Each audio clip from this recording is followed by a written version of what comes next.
આજે અમે આવ્યા છીએ કાણિયલ ગામે. તો અજાજીની મુવાડીથી લઈ કાણિયલ ગામથી સીધો હળદરવાસનો રોડ જઈ રહ્યો છે.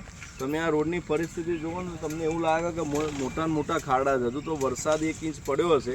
એમાં પરિસ્થિતિ રોડની જુઓ ને કેટલા ટાઈમથી આ રોડ બન્યો જ નહીં હોય. કારણ કે આ રોડની પરિસ્થિતિ જોઈને એવું લાગે છે કે આ વર્ષોથી આ રોડ બન્યો નહીં હોય.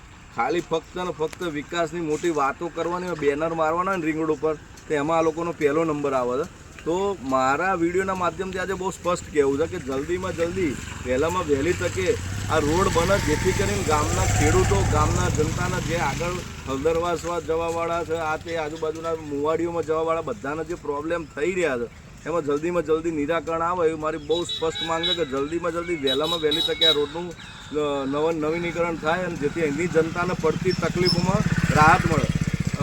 હું મોહમ્મદજીને પૂછ્યું, મોહમ્મદજી લગભગ અંદાજિત કેટલા ટાઈમથી આ રોડ બન્યો નહીં હોય? આ રોડ આમ તો આશરે 7-8 વર્ષ જેવું થઈ ગયું. 7-8 વર્ષથી આ રોડ બન્યો નથી. આ ગામની જનતા જે આગળના ગામો જે જાય છે એ બધાને જ આ તકલીફ પડે છે.